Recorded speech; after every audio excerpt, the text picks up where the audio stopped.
जय संविधान, महात्मा गांधी की जय। जय भीम। 4 PM न्यूज नेटवर्क में आपका हार्दिक स्वागत है। कभी कभी मुझे अफसोस होता था कि मैंने महात्मा गांधी को नहीं देखा। मैंने, हो सकता है मेरे किसी पुराने जन्म में मैंने महाभारत देखा हो, रामायण देखी हो, क्योंकि आत्मा तो नश्वर है, शरीर जलता है और पुनर्जन्म हम सनातनी मानते हैं। हो सकता है मैंने देखा हो, लेकिन मुझे अफसोस था। लेकिन आज के समय में मैं हिंदुस्तान की संसद के अंदर एक महाभारत देख रहा हूं, जिसमें धृतराष्ट्र को भी देख रहा हूं, एक अंधे राजा को भी देख रहा हूं, जो अपने बेटों का, अपने जिन पे उनकी कृपा बनी हुई है, जिनकी कृपा से वो बने हुए हैं या जिनकी कृपा से ये बने हुए हैं, उनके दुस्साहस को देख रहा हूं। मैं ये भी देख रहा हूं कि दो पक्ष हैं, एक कौरव पक्ष है, एक पांडव पक्ष है। कौरव पक्ष जब महिलाओं के साथ अन्याय होता है, अत्याचार होता है, उनका शारीरिक शोषण होता है, उन्हें सड़कों पे घसीटा जाता है, तो वो दुर्योधन और दुशासन की तरह अट्टहास करता है। और जो धृतराष्ट्र है, वो क्योंकि अंधा है, इसलिए वो देख नहीं रहा है। अपने बच्चों की हर दुष्टता को वो क्षमा कर रहा है और अपने भाई के बच्चों को, जो कि इसी देश के वासी हैं, उनके साथ पक्षपात कर रहा है। एक पक्ष की तरफ देखिए मुस्कुराता है और दूसरे तरफ जब देखता है तो गुस्से में देखता है, डांटता है। जब कोई विपक्षी दल का नेता संसद में संबोधित करता है तो नियम यह है कि वो सभापति को संबोधित करे, मंत्री भी सभापति को संबोधित करें और विपक्ष का नेता भी सभापति को संबोधित करें। क्रॉस टॉक, आपस की जो वार्ता होती है, वो वर्जित है नियमानुसार। तो जब भी विपक्षी दल का कोई नेता सत्ता पक्ष की ओर देख के बात करता है तो सभापति महोदय टोक देते हैं। लेकिन आज जब अश्विनी वैष्णव जो रेल मंत्री हैं और जिनके कार्यकाल में जब से ये लोग सत्ता में आए हैं, करीब करीब रोज कोई ना कोई रेल दुर्घटना हो जाती है। अपेक्षा तो उनसे यह है कि वो उस कुर्सी पे बैठे हुए हैं जिस कुर्सी पे कभी लाल बहादुर शास्त्री बैठा करते थे। एक रेल दुर्घटना में जिसमें 2 लोगों की मौत हुई थी, उसकी नैतिक जिम्मेदारी लेते हुए लाल बहादुर शास्त्री ने इस्तीफा दे दिया था। और आज अश्विनी वैष्णव का जो भाषा सुनी मैंने और जो सुना और देखा, ऐसा लगा कि वो अपने आकाओं को खुश करना चाह रहे हैं और अभद्रता की सारी भाषाएं, सारी सीमाओं को पार करना चाह रहे हैं, जिसमें वो विपक्षी नेताओं को बैठ जाओ, चुप रहो, चुप चुप बैठ जा, बैठ बैठ, इस तरह की भाषा का उपयोग कर रहे हैं, जो कि एक मंत्री को तो छोड़िए, हम लोग नॉर्मली सामाजिक भाषा में भी नहीं करते। शायद वो अपने आका को ये खुश करना चाहते हैं कि देखिए, मैंने जो मर्यादाएं अनुराग ठाकुर ने तोड़ी हैं, जो मर्यादाएं कंगना रनौत ने तोड़ी हैं, जो संबित पात्रा ने तोड़ी हैं, या आपस की इस होड़ में इनसे भी आगे निकलने के लिए आगे जो लोग मर्यादाएं तोड़ने के लिए तत्पर हैं, उसमें अमित शाह भी मर्यादा तोड़ने में एक व्यक्ति हैं जो देश के सम्मानित गृह मंत्री हैं। और सभापति महोदय कुछ बोल नहीं रहे हैं, इंटरवीन नहीं कर रहे हैं, फैक्चुअल फैक्ट्स पेश करने की बात नहीं कर रहे। जब विपक्षी दल का कोई नेता बोलता है तो कहते हैं सब्सटेंशिएट कीजिए, और जब सत्ता पक्ष का बोलता है तो सब्सटेंशिएट करने की बात कहना वो भूल जाते हैं। माने एक नियम सत्ता पक्ष के लिए, एक विपक्ष के लिए। अब लगता है अनुराग ठाकुर, कंगना रनौत, संबित पात्रा, जो आज मेंबर ऑफ पार्लियामेंट्स हैं और जो मंत्री नहीं है।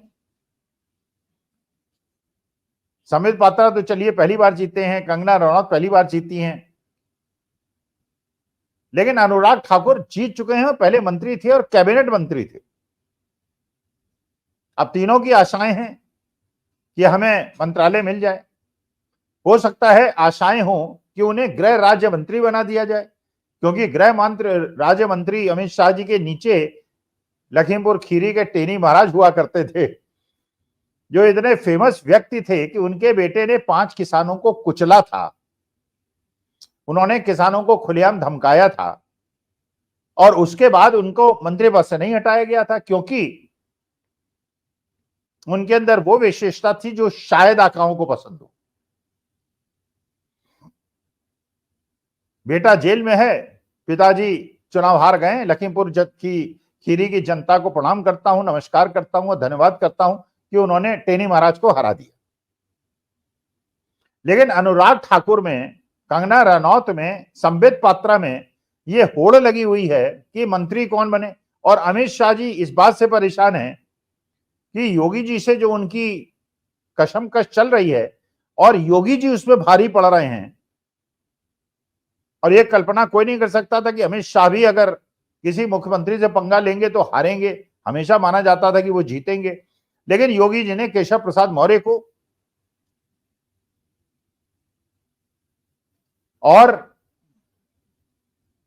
ब्रजेश पाठक को एक प्रकार से अमित शाह के जो प्यादे थे उनको पीछे धकेल दिया। अमित शाह कह रहे हैं और संबित पात्रा कह रहे हैं कि राहुल गांधी ने वायनाड को उपेक्षित किया। हमने पहले ही बता दिया था कि वायनाड के अंदर भूस्खलन होने वाला है, उसको रोकने के लिए राहुल गांधी ने कुछ नहीं किया। अब सोचिए कितनी हास्यास्पद बात है। 2 तरह की घटनाएं होती हैं, एक एक्ट ऑफ गॉड होता है और एक एक्ट ऑफ ह्यूमन बीइंग होता है। पानी ज्यादा बरसा, बाढ़ आ गई, आग लग गई, अगर वो लापरवाही वश न हुई हो तो। अब भूस्खलन हुआ, वृक्ष कट रहे हैं, अडानी जी को सौंपे जा रहे हैं, जंगल सौंपे जा रहे हैं, मानी बात है भूस्खलन होगा। खैर, लेकिन वो राहुल गांधी से पूछ रहे हैं कि आपने पहले ही सूचना मिलने के बावजूद वायनाड के अंदर कोई कार्रवाई नहीं की। अब राहुल गांधी क्या भूस्खलन को रोक लेते? खैर चलिए, मैं उस बहस में क्यों पढ़ूं। मैं माननीय अमित शाह जी आपसे यह पूछना चाहता हूं, मणिपुर के अंदर आप तो देश के गृह मंत्री हैं, आपको 14 महीने से पता है कि मणिपुर के अंदर गृह युद्ध की स्थिति है, लड़ाई जारी है, द्वेष बढ़ गया है, लोग पुलिस थानों के अस्त्र शस्त्र लूट के मैती और कुकी समुदाय के लोगों के पास पहुंच गए हैं। ये इधर नहीं जा सकते, वो उधर नहीं जा सकते। अगर राहुल गांधी वायनाड के भूस्खलन को रोक सकते थे महाराज, तो आपने मणिपुर के अंदर ये जो गृह युद्ध की स्थिति है इसको रोकने के लिए क्या किया? इसको रोक क्यों नहीं पाए? और पिछले 14 महीने से वहां आग लगी हुई है, अभी भी आप क्यों नहीं रोक पा रहे हैं?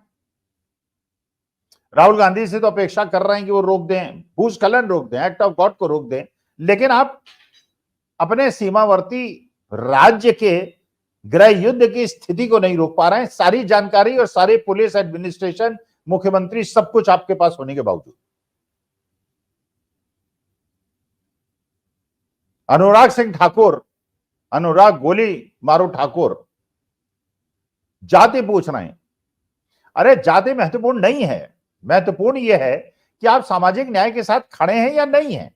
आप सामाजिक न्याय चाहते हैं कि नहीं चाहते हैं? आप देश के अंदर जो ये जातीय व्यवस्था है, ये जो वर्ण व्यवस्था है, जो मनुवाद है, इसको हटाना चाहते हैं कि नहीं चाहते हैं? असली मुद्दा ये है। आप किस धर्म जाति में पैदा हुए इसमें आपका कोई दोष नहीं है, लेकिन जिस धर्म और जाति में आप पैदा हो गए, आपके सामने कोई भेदभाव नहीं होना चाहिए। आप हिंदू हुए, मुसलमान हुए, सिख हुए, ईसाई हुए, केवल इस आधार पे आपको आधारित आप पे व्यवहार नहीं होगा कि आप अल्पसंख्यक हैं, बहुसंख्यक हैं। क्योंकि विश्व के बहुत सारे देश हैं जहां क्रिश्चियन अल्पसंख्यक हैं, मुस्लिम अल्पसंख्यक हैं, और कहीं वो मेजॉरिटी में है, यहां हिंदू मेजॉरिटी में है। लेकिन विश्व में अगर 800 करोड़ की जनसंख्या होगी तो उसमें हिंदुओं की संख्या क्रिश्चियन और मुसलमानों से नीचे होगी। ये बहुसंख्यकवाद क्या देश पूरे विश्व के अंदर आपको कष्ट देगा कि नहीं देगा?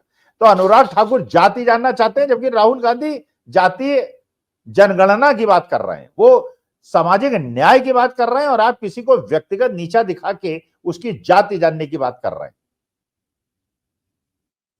जो संवैधानिक रूप से गलत है। आप नीचा दिखाने के लिए उसकी जात पूछ रहे हैं, उसके पारिवारिक पृष्ठभूमि को पूछ रहे हैं। कंगना रनौत एक दिन कह रही हैं कि डोप टेस्ट कराया जाए राहुल गांधी का, जैसी बहकी बहकी बातें करते हैं। महारानी, आप तो उनसे ज्यादा बहकी बहकी बातें करती हैं। आप तो सुभाष चंद्र बोस को देश का पहला प्रधानमंत्री मानती हैं। आप तो देश को 2014 में आजाद हुआ मानती हैं। इससे ज्यादा बहकी बहकी बात तो मेरे ख्याल से कोई छठी क्लास का बच्चा भी नहीं करेगा। उसको भी पता है कि देश में सुभाष चंद्र बोस प्रधानमंत्री नहीं थे, पंडित जवाहरलाल नेहरू थे। लेकिन आप तो महाज्ञानी हैं और मंडी क्षेत्र की जनता ने आपको सांसद बनाया है। आज हमने कह दिया राहुल गांधी के बारे में कि इनके दादा मुसलमान थे, इनकी मां क्रिश्चियन है, पता नहीं क्या क्या बोल गई। इतना भी ज्ञान नहीं है कंगना जी को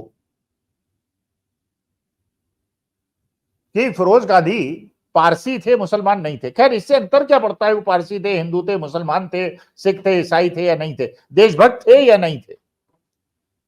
लोकसभा में जनता ने उन्हें जिताया था, नहीं जिताया था। फिरोज गांधी पंडित जवाहरलाल नेहरू के प्रधानमंत्री रहते हुए, उनके दामाद होने के बावजूद उन्होंने पंडित जवाहरलाल नेहरू का विरोध लोकतांत्रिक रूप से किया था या नहीं किया था?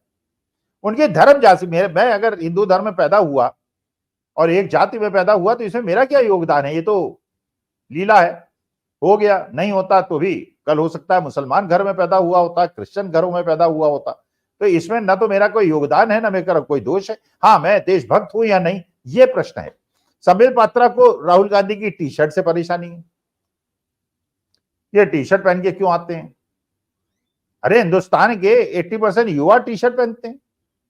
इजी टू वियर है, मेंटेनेंस कम है, सस्ती है। अब ये तो है नहीं कि हर आदमी उतना सौभाग्यशाली है कि दिन में 5 ड्रेस बदले, 1.5 लाख की घड़ी पहने, 2 लाख का चश्मा पहने, 2.5 लाख का जूता पहने, 8,000 करोड़ के हवाई जहाज में घूमे और 12 करोड़ की कार में घूमे। हर आदमी के बस की बात तो नहीं है। उनकी ड्रेस से आपको क्या परेशानी है जब देश को परेशानी नहीं है? और अगर वो सामाजिक न्याय की बात कर रहे हैं और अनुराग ठाकुर की बड़ाई कर दी, उसके ट्वीट को रिट्वीट कर दिया माननीय प्रधानमंत्री महोदय ने, जिस चीज को एक्सपंज कर दिया था पार्लियामेंट के अंदर, उसको रिट्वीट कर दिया। एक प्रस्ताव लाया जा रहा है मोदी जी के खिलाफ।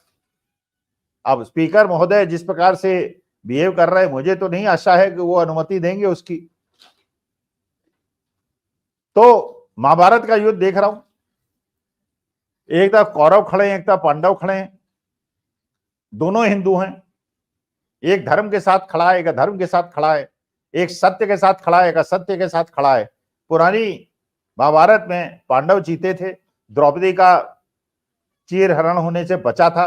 इस बार तो नहीं बचा, इस समय में तो नहीं बचा। बेटियों को सड़कों पे घसीटा गया, बहुत सारी बेटियों के साथ बिजनौर, लखीमपुर खीरी, हर जगह अनाचार अत्याचार हुआ और उन्होंने जान भी अपनी गंवाई और दम तोड़ दिया। अभी तो न्याय नहीं हुआ, लेकिन आगे समय में देखते हैं कि इस महाभारत में जो कौरव और पांडव पक्ष के बीच का युद्ध है और जो धृतराष्ट्र आंख मूंद के बैठे हुए हैं, जीत किसकी होगी, विजय किसकी होगी? सत्य जीतेगा या ये जो झूठ जीत रहा है इसकी हार होगी? और फिर सत्यमेव जयते हम लोग गर्व से कह सकेंगे और जय संविधान और जय भीम और महात्मा गांधी कह सकेंगे। नमस्कार, धन्यवाद और प्रणाम।